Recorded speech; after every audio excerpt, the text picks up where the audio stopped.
안녕하세요, 여러분. 오늘 우리가 깊이 파헤쳐볼 흥미로운 자료는요, 성경에 숨겨진 아주 기이한 미스테리 하나를 다루고 있습니다. 바로 기독교 역사상 가장 위대하고 담대했던 그 사도 바울이 도대체 왜 특정 도시에서만 그렇게 완전히 겁에 질려 덜덜 떨고 있었는가에 대한 내용이거든요. 자, 이 미스터리 속으로 바로 한번 들어가 보시죠. 진짜 기막힌 역설 아닌가요? 신약 성경의 절반을 쓰고 그 어둡고 캄캄한 감옥 속에서도 찬양을 불렀던 그 대단한 사도 바울이 말이죠. 고린도라는 도시에 도착했을 때 자기 입으로 직접 이렇게 고백합니다. 내가 약하고 두려워하고 심히 떨었다고요. 와, 이거 정말 너무 이상하지 않나요? 자, 여기서 우리는 당연히 이런 질문을 던지게 됩니다. 아니, 도대체 무엇이 그 강인한 사도를 그렇게 약하게 만들었을까요? 바울을 그토록 덜덜 떨게 만든 그 구체적인 두려움의 실체, 과연 뭐였을까요? 첫 번째 파트, 바울은 왜 떨었을까? 사도의 두려움 파헤치기입니다. 당시 고린도는 단순한 도시가 아니라 지혜와 철학이 지배하는 그야말로 거대한 지적 전쟁터였습니다.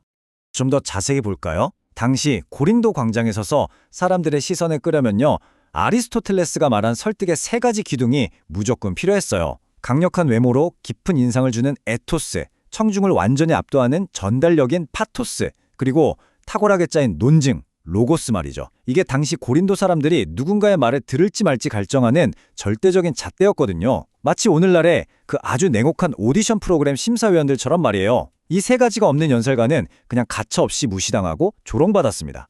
두 번째 파트, 고린도의 방식대, 십자가, 두세 개의 충돌입니다. 자, 그럼 바울이 이 숨막히는 지적 문화적 배경 속에서 과연 어떤 모습으로 서 있었는지 한번 봐야겠죠?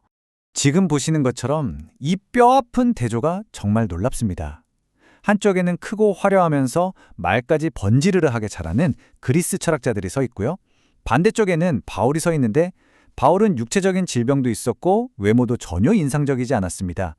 게다가 사람을 홀리는 그 흔한 지혜의 말도 의도적으로 다 거부해버렸어요. 오직 성령님의 능력에만 의존했죠. 고린도의 그 엄격한 잣대로 보자면 바울의 모습과 메시지는 한마디로 정말 처참할 정도로 허접하고 어리석어 보였을 겁니다. 세 번째 파트, 내 믿음의 근거, 두려움의 진짜 원인입니다. 여기까지 들으시면 아마 이 위협적인 도시 분위기나 잘난 철학자들 때문에 바울이 기죽었다고 생각하실 수 있는데요. 진짜 반전은 따로 있습니다. 놀랍게도 바울은 외부의 핍박이나 광장의 철학자들 때문에 떨었던 게 아니었어요.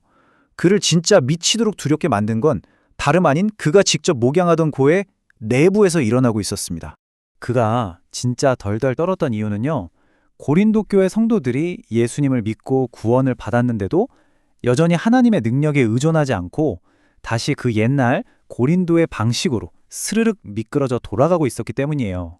십자가의 복음을 똑똑히 들었으면서도 세상의 지혜나 얄팍한 인간적인 잣대들을 여전히 자기 믿음의 근거로 삼으려고 했던 거죠.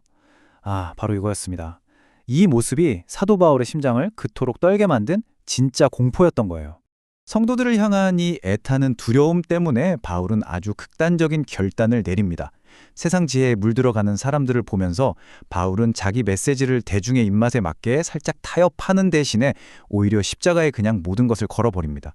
고린도에서 세상의 잘난 철학이나 지혜는 완전히 다 버리고 오직 예수 그리스도와 그분이 십자가에 못 박히신 것 외에는 아무것도 알지 않기로 아주 단단히 결심을 한 거죠. 바울의 이 치열한 결단을 보면 오늘 이 해설을 보고 계신 우리 자신의 삶도 딱 멈춰 세우고 스스로를 아주 강하게 돌아보게 되잖아요. 여러분께 한번 여쭤볼게요. 여러분이 가진 믿음의 근거는 지금 사람의 지혜와 세상의 기준에 있나요? 아니면 진정한 하나님의 능력에 있나요? 네 번째 파트, 감추어진 신비로운 지혜, 세상 지식의 해독제입니다. 만약 우리 믿음이 거대한 하나님의 능력 위에 굳게 서려면 우리는 이 강력한 해독제를 반드시 이해해야 합니다. 바울은 이걸 하나님의 감추어진 신비로운 지혜라고 불렀어요. 여기서 감추어졌다는 건요, 고린도 광장 한가운데 개방돼서 아무나 돈 주고 살 수 있는 그런 흔해 빠진 지식이 절대 아니라는 뜻입니다. 그리고 신비롭다는 건 세상 사람들 눈에는 꽁꽁 숨겨져 있지만 하나님이 알고 진정으로 사랑하는 사람들에게만 이 능력을 쓸 수 있게 독점적으로 허락하셨다는 뜻이거든요. 완전히 차원이 다른 지혜인 거죠. 한번 생각해 보세요. 인간의 눈으로 보지도 못하고 귀로 듣지도 못하고 심지어 마음으로 상상조차 해본 적 없는 가장 위대한 보물과 압도적인 능력들이 오직 하나님을 사랑하는 사람들을 위해서 특별히 완전히 맞춤형으로 예비되어 있다는 겁니다. 와, 이거 정말 너무 가슴 벅차고 신비로운 약속 아닌가요? 자, 이제 마지막 5번째 파트, 말씀을 아는 것이 힘이다. 최종적인 결론입니다. 그럼 대체 이 신비로운 능력을 어떻게 해야 우리 삶 속으로 직접 가져올 수 있을까요? 이 능력을 현실로 끌어오는 유일한 열쇠는 바로 하나님이 어떤 분이신지를 깊이 아는 겁니다. 그리고 하나님을 알 수 있는 가장 확실하고 유일한 길은 당연히 그분의 말씀을 아는 것이죠. 아무리 엄청난 하나님의 감추어진 지혜라 할지라도요, 결국 우리는 우리가 하나님의 말씀을 아는 딱 그 분량만큼만 그 능력을 우리 삶에 가져다 쓸 수 있거든요. 오늘 살펴본 자료의 원작자는 마지막에 아주 강력하고 도발적인 선언을 남깁니다.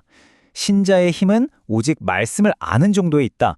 나는 말씀을 바르게 아는 것에 내 삶을 걸었다라고요. 자, 여러분은 어떻습니까? 여러분은 하나님의 능력을 제대로 쓰기 위해 이 말씀을 바르게 아는 것에 삶을 걸고 계신가요? 아니면 혹시 아직도 세상의 잣대 아래서 두려움에 떨고 계신가요? 오늘 한번 깊이 고민해 보셨으면 좋겠습니다.